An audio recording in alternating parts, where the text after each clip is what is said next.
সুধার কাছ থেকে সুতীর্থর ব্যাপারে সবটা জেনে চমকে গেল জ্যোৎস্না। সম্পূর্ণ জানতে হলে দেখতে থাকুক। গল্পের শুরুতেই দেখা যায় যে বারবার করে একটা কথাই সুধা ভাবতে থাকে, যেভাবেই হোক দিদিভাইকে সমস্ত সত্যিটা জানাতে হবে, যাতে দিদিভাই কোনোভাবেই সুতীর্থদার সাথে পালিয়ে যাওয়ার কথা চিন্তাই না করতে পারে। এর মধ্যেই তেজ তখন বলে, কি হয়েছে সুধা? আপনি যখন থেকে এসেছেন তখন থেকেই দেখছি আপনি অন্য কিছু ভেবে চলেছেন। কি এত ভাবছেন বলুন তো? সুধা তখন বলে, কই কিছু ভাবছি না তো। তেজ তখন বলে, আমি খুব ভালো মতনই বুঝতে পারছি যে আপনি কিছু একটা ভাবছেন, কিন্তু কি ভাবছেন? সুধা বলে, আমি এটাই ভাবছিলাম যে ঠাম্মি যদি এসব ব্যাপারে জানতে পারে তাহলে কি হতে চলেছে। তেজ তখন বলে, ঠাম্মি এসব ব্যাপারে কিচ্ছু জানবে না, অন্তত আপনি তো জানাবেনই না। আপনি একটু সাবধানভাবে কাজ করবেন, দেখবেন আপনি সবটা সামলে নিতে পেরেছেন। আপনার ওপর সেই ভরসা আর বিশ্বাস আমার আছে। এর মধ্যেই ডলি তখন বলে, সত্যি আমরা তো এই দাদাভাইকে চিনতেই পারছি না। বৌদিভাই আসার পর থেকেই দাদাভাই কি সুন্দর বদলে গেছে। আগে তো দাদাভাই সবসময় ঠাম্মি ঠাম্মি করতো, আর ঠাম্মি সমস্ত অন্যায় আবদারগুলোকেও যেন কেমন মেনে নিত। বৌদিভাই আসার পরে অনেক কিছুরই বেশ বদল হয়েছে।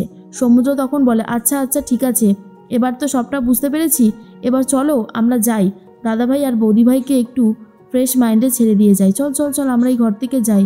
আর তারপরেই সুধা তখন বলে, মিস্টার বসু মল্লিক, আপনি ওপরে শুয়ে পড়ুন, আমি নিচে শুয়ে পড়ছি। আর তার মধ্যেই তেজ তখন বলে, কেন আমি ওপরে কেন শোবো? আপনি ওপরে ঘুমান, আমি নিচে ঘুমাচ্ছি, আমার তাতে কোনো অসুবিধা হবে না। এরপর সুধা বলে, মিস্টার বসু মল্লিক যদি এই ঘরে থাকে তাহলে আমি এই ঘর থেকে বেরোবো কী করে? আমি তো কিছুই বুঝে উঠতে পারছি না। তেজ তখন বলে, কি ভাবছেন? সব ঠিক আছে তো? তেজ বলে, আমার মনে হচ্ছে আপনার কোনো একটা সমস্যা হয়েছে। কিন্তু কি সমস্যা হয়েছে? তেজের কথা শুনে সুধা বলে, আসলে ঠাম্মির জন্যই আমার খুব চিন্তা হচ্ছে। কিন্তু তেজকে আসল কারণটা জানাতেও পারছে না সুধা। এর মধ্যেই জ্যোৎস্না নিজের সমস্ত গয়না, তারপর সম্পত্তির কাগজপত্র সব কিছুই ব্যাগে গুছিয়ে নিতে থাকে। জ্যোৎস্নার মনে পড়ে যায় সুতীর্থর সাথে আগে কাটানো মুহূর্তগুলোর কথা, আর মনে মনে ভাবে, আমি যেটা করছি সেটা একদম ঠিকই করেছি। ঠাম্মি জোর করে আমাকে উজ্জ্বলের সাথে বিয়ে দিয়ে দিয়েছিল। উজ্জ্বলের সাথে আমি কখনোই হ্যাপি না, তাই আমি কোনোভাবেই এই সম্পর্ক টিকিয়ে রাখতে পারবো না। এই সম্পর্ক আমি শেষ করতে চাই। সুতীর্থর সাথে আমি বিয়ে করে নতুন করে সংসার শুরু করব। এর মধ্যেই চলে এসেছে উজ্জ্বল। উজ্জ্বল তখন বলে, আচ্ছা বউ, তুমি এইরকমভাবে জামা কাপড় গোছাচ্ছ কেন? ও তুমি কি আমার বাড়ি ফিরে যাবে? জ্যোৎস্না তখন বলে, ব্যাস চলে এসেছে, এখানে এসে এবার আমাকে জ্বালাতে শুরু করবে। তখন উজ্জ্বল বলে, কি হলো? আর এই ফুলটা নাও, এটা আমি তোমার জন্য নিয়ে এসেছি। কিন্তু জ্যোৎস্না তখন বলে, আমার এসব কিচ্ছু চাই না, অনেক রাত হয়েছে, শুয়ে পড়ো। উজ্জ্বল বলে, আরে সে তো আমি ঘুমিয়ে পড়বই, কিন্তু তুমি ব্যাগপত্র গুছিয়েছো বাড়ি যাবে বলে। সত্যি কথা বলতে আমার কিন্তু খুবই আনন্দ হচ্ছে। মা তো বারবার বলতো যে তুমি যাবে না, কিন্তু তুমি যে অবশেষে যেতে রাজি হয়েছো সেটাই আমার জন্য অনেক ভালো। জানো তো আমি তোমাকে অনেক ভালোবাসি, মন থেকে ভালোবাসি, আর সবসময় চাই তুমি খুব ভালো থাকো, তুমি সবসময় আমার পাশে থাকো। উজ্জ্বলের বলা এই কথাগুলো শুনে জ্যোৎস্না তো আরও বেশি বিরক্ত হয়। আর জ্যোৎস্না মনে মনে ভাবে, উজ্জ্বলের ওপরে আমার কোনোই রাগ নেই, আমার যত রাগ আছে সবটাই রয়েছে ঠাম্মির ওপরে।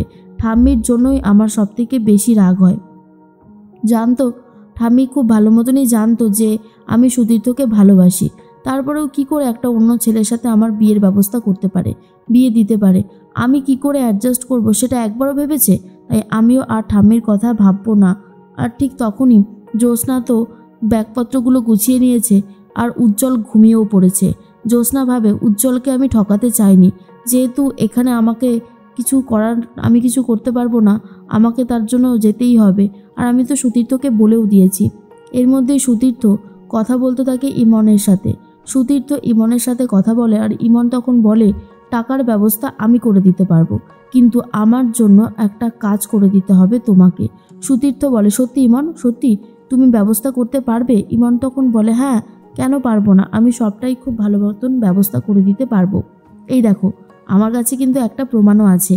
আর সেই প্রমাণটা দেখার পরে খুব ভয় পেয়ে গেছে সুতীর্থ, আর বলে, প্লিজ তুমি এটা কাউকে দেখিও না, তুমি যা বলবে আমি তাই করব, আমি কোনোভাবেই তোমার কথার খেলাপ করব না। এর মধ্যেই তেজ তো নিচে শুয়ে পড়তে চায়, আর তখন সুধা তেজকে ওপরে পাঠিয়ে দিয়ে নিচে নিজে শুয়ে পড়েছে, আর বলতে থাকে, এবারে আমাকে দিদিভাইয়ের কাছে যেতে হবে। বেশি রাত হয়ে গেলে দিদিভাই যদি বাড়ি ছেড়ে বেরিয়ে যায় তাহলে আমি দিদিভাইকে কখনোই আসল কথাগুলো বলে উঠতে পারবো না। জ্যোৎস্না ব্যাগপত্র নিয়ে একেবারে বাইরে বেরিয়ে এসেছে। গজাননের কাছে প্রার্থনা করতে থাকে সুতীর্থ আর জ্যোৎস্নার জীবনটা, আগামী জীবনটা যেন অনেক ভালোভাবে কাটতে পারে। এর মধ্যেই চলে এসেছে সুধা আর বলে, দিদিভাই তোমাকে আমি কোথাও যেতে দেব না। আমি খুব ভালো মতনই জানি যে তুমি সুতীর্থদার কাছে যাচ্ছ। সুধা যে সব কিছু জেনে গেছে এটা ভেবেই জ্যোৎস্না পুরোপুরি অবাক হয়ে যায় আর বলে, তুমি কি করে জানলে? তুমি সবটা কি করে জানলে সুধা? সুধা বলে, আমি সবটাই জানি, তাই তোমাকে সাবধান করছি, দয়া করে তুমি এরকমটা করো না। এতে তুমি নিজের পায়ে নিজেই কুড়ুলটা মারবে। আসলে ওই সুতীর্থ বলে ছেলেটা মোটেই ভালো না, ওর কিন্তু এখন নতুন গার্লফ্রেন্ড হয়েছে। আর এটা শোনার পরেই চমকে গেছে জ্যোৎস্না আর বলে, মিথ্যে বলছো, তুমি সম্পূর্ণ মিথ্যে বলছো। ঠাম্মির কাছে ভালো ইমপ্রেশন বজায় রাখবে বলে তুমি আমার জীবনটাকে নিয়ে এইভাবে কেন ছিনিমিনি খেলছো? আমার সম্পর্কে কতটুকু জানো তুমি? সুধা বলে, এতদিনে যেটুকু জেনেছি খুব ভালো মতনই জানতে পেরে গেছি। তোমাকে আমি বাঁচানোর চেষ্টা করছি দিদিভাই। একটা কথা বুঝে দেখো, সুতীর্থদার কাছে গেলে অপমান ছাড়া, অবহেলা ছাড়া কিচ্ছু পাবে না তুমি। আর তোমাকে জামাইবাবু অনেক ভালোবাসে। তুমি একবার জামাইবাবুর সাথে ঘর সংসার করে দেখো, মানুষটা তোমাকে অনেক যত্নে রাখবে। সেই জন্যই তোমাকে কথাটা বারবার করে বলছি।